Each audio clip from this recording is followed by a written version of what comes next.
Bible میں حضرت ادریس علیہ السلام کو اینوخ کر پکارا گیا ہے۔ آپ پر نازل ہونے والی کتاب بک آف اینوخ کے اندر انتہائی پرسرار چیزیں موجود ہیں، اور اس کے اندر کچھ ایسے راز اور پہیلیاں موجود ہیں جن سے آج تک پردہ نہیں اٹھایا جا سکا۔ سب راز اور پیشن گوئیاں آج کی تورات، انجیل اور قرآن کے دعووں کے خلاف جاتی ہیں۔ اسی لیے حضرت ادریس علیہ السلام پر نازل ہونے والی ان صحیفوں کو مسند نہ ہونے کی وجہ سے کسی آسمانی کتاب کے ساتھ شامل نہیں کیا گیا، خصوصاً بائبل یا تورات کے اندر، جن کے اندر کئی انبیاء اکرام پر نازل ہونے والے صحیفے شامل ہیں۔ یہ کتاب شروع ہوتی ہے زمین پر آباد دو مخلوقات کو وارننگ دینے سے، یعنی ایک تو انسان اور دوسرے ووچرز، جنہوں نے اس وقت کے اندر جادو، خون ریزی، بدکاری، قتل اور انسانی تخلیق کو بدلنے جیسے گناہوں کو عام کیا ہوا تھا۔ اس کتاب کا کچھ حصہ 1947 کے اندر ڈیڈ سی سکرولر سے بھی دریافت ہوا۔ آج سے 200 سال پہلے یہ کتاب دنیا کے سامنے آئی، جو کہ حضرت عیسیٰ علیہ السلام کی پیدائش سے بھی پہلے کسی شخص نے لکھی تھی، یعنی یہ اپنی اصلی حالت کے اندر موجود نہیں تھی، بلکہ اسے کسی نے ادریس علیہ السلام سے لے کر منسوب کیا ہوا تھا، جس کے سچا یا جھوٹا ہونے کی کوئی گارنٹی نہیں ہے۔ کرسچن کیلنڈر کی شروعات سے تقریباً 100 سال بعد اس کتاب کو تورات اور انجیل دونوں سے نکال دیا گیا، کیونکہ یہ کچھ ایسی پیشن گوئیوں کا ذکر کرتی ہے جس کا جواب نہ تو چرچ کے پاس تھا اور نہ ہی یہودی ربیوں کے پاس، اور اسلام اس وقت ابھی تک آیا نہیں تھا۔ قرآن کریم کی 2 صورتوں کے اندر حضرت ادریس علیہ السلام کا ذکر آیا ہے۔ ایک تو سورت مریم کی آیت نمبر 55 کے اندر، جہاں پر اللہ تعالیٰ نے آپ کو سچا نبی کہا ہے، اور دوسرا سورت انبیاء کے آیت نمبر 85 سے 86 کے اندر، جہاں پر اسماعیل اور ذوالکفیل علیہ السلام کے ساتھ آپ کو بھی صبر کرنے والا اور نیک بخت کہا گیا ہے۔ بائبل کے مطابق آپ کا نام زوگ تھا، اور حضرت آدم علیہ السلام کے تیسرے بیٹے سیس کے بیٹے انوش کی نسل میں سے تھے۔ آپ کے والد کا نام تھا یادر۔ آپ کا ایک بیٹا بھی تھا جس کا نام تھا متوشالیخ۔ ادریس علیہ السلام حضرت نوح علیہ السلام کے پردادا بھی ہیں، اور آپ نے 365 سال کی عمر پائی اور پھر اپنے مادی جسم کے ساتھ آسمان پر اٹھا لیے گئے۔ آپ حضرت آدم علیہ السلام کے 500 سال کے بعد اس دنیا میں تشریف لائے، اور آپ پر 30 آسمانی صحیفے نازل ہوئے۔ ان صحیفوں سے ملتی جلتی معلومات 30,000 سے 35 عیسوی تک کچھ مٹی کی تختیوں پر لکھی ہوئے ملی، جن کو کہتے ہیں سویرین ٹیبلٹس، جو زیادہ تر آج کے عراق سمیت آس پاس کے ملکوں سے بھی دریافت ہو چکی ہیں، کیونکہ سمیرین تہذیب یا عراقی تہذیب دنیا کی قدیم ترین سویلائزیشن میں سے ایک ہیں، اور یہ انتہائی ترقی یافتہ مانی جاتی تھی، اور اسی قوم نے پہلی بار چیزوں کو لکھنے کا تصور دیا تھا۔ ان سمیرین ٹیبلٹس کے اندر انتہائی حیرت انگیز انسانی مخلوق کا ذکر ہے، جس کو الوناکی کہا گیا ہے، جبکہ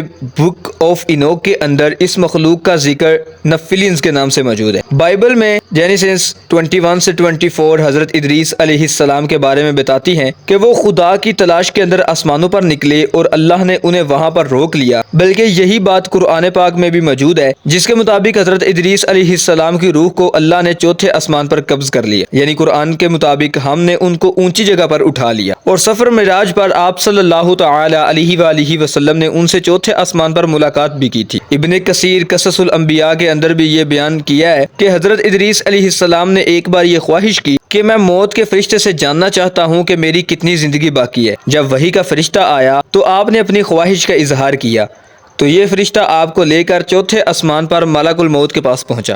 ملک الموت نے یہ سوال کیا کہ ادریس علیہ السلام اس وقت کہاں موجود ہیں؟ جواب ملا کہ میری پشت پر۔ ملک الموت حیران ہوا کہ میں پریشان تھا کہ اللہ نے مجھے حکم دیا کہ ادریس علیہ السلام کی روح کو چوتھے آسمان پر قبض کروں، اور میں سوچ رہا تھا کہ ایسا بھلا کیسے ممکن ہوگا، کیونکہ وہ تو اس وقت دنیا پر موجود ہے۔ لہٰذا اسی جگہ پر حضرت ادریس علیہ السلام کی روح کو قبض کر لیا گیا۔ اب یہاں پر انسانی مادی جسم کے ساتھ حضرت ادریس علیہ السلام کو فرشتے کا چوتھے آسمان پر پہنچانا سائنسی طور پر تو بظاہر ناممکن سی بات ہے۔ یہ سفر ہمیں بتاتا ہے کہ آسمانی دروازوں کے اندر کوئی نہ کوئی ایسا راز چھپا ہوا ہے، جہاں سے کسی خفیہ پورٹل سے گزر کر فرشتے زمین اور آسمان کے درمیان سفر کرتے ہیں، اور اسی راستے سے حضرت ادریس علیہ السلام کو گزارا گیا تھا۔ اب یہ پورٹل، شارٹ کٹ راستہ، آسمانی دروازہ کہاں پر اور کیسے موجود ہے، اس کا راز بھی یقیناً ان آسمانی صحیفوں کے اندر ہنٹ کی صورت میں کہیں نہ کہیں موجود ہونا چاہیے۔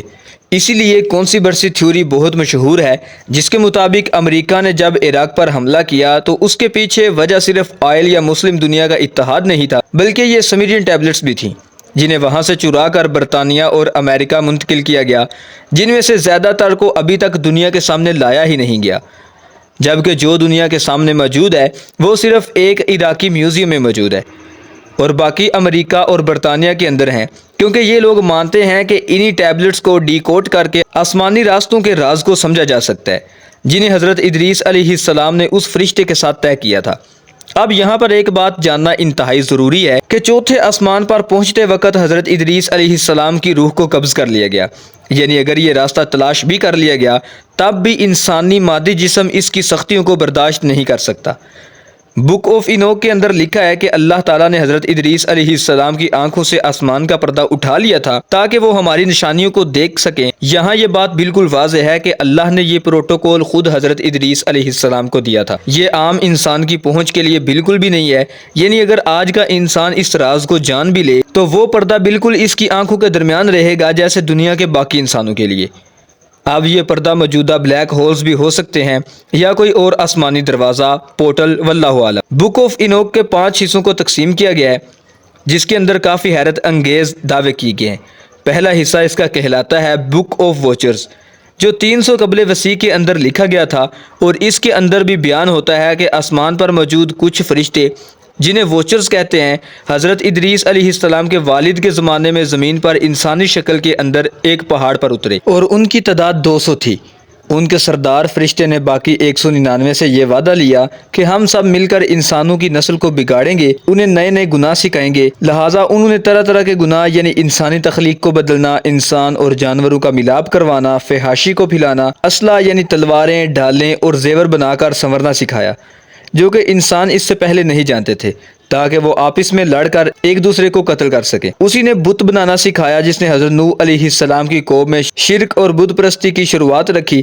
اسی مخلوق نے انسانی عورتوں کے ساتھ جنسی تعلقات بھی قائم کیے جن سے انسانی جوائنٹ پیدا ہوئے، جنہیں نفیلینز کہتے ہیں۔ یہ جسامت کے اندر انتہائی لمبے اور طاقتور تھے اور ان کی عمریں بہت زیادہ لمبی تھیں، جن کا آدھا حصہ انسان اور آدھا جانور کا تھا۔ ہم یہ بات اگر فرشتوں سے دیکھیں تو ایسا بالکل بھی نہیں لگتا، یہ بات بالکل الوجیکل لگتی ہے، کیونکہ فرشتوں کے اندر بالکل فیلنگز نہیں پائی جاتی، اور جنات کے اندر فیلنگز پائی جاتی ہیں، ان کے اندر میل اور فیمیلز بھی ہوتے ہیں، اور وہ انسانوں پر عاشق ہو کر یہ تعلق بھی بنا سکتے ہیں۔ تو اسی لیے قرآن کے مطابق یہ شیطان اور اس کے ساتھیوں کا کام تھا۔ فرشتوں کے بارے میں تو یہ بالکل تصور بھی نہیں کیا جا سکتا کہ وہ خالق اللہ کو چھوڑ کر اس کی مخلوق یعنی جنات کی فرما برداری کریں، اور جو شیطان ہے وہ کوئی دوسرے فرشتوں کی طرح نوری مخلوق نہیں بلکہ آگ سے بنا ایک جن تھا، اور یہ شروع سے ہی انسانوں کا دشمن بھی ہے۔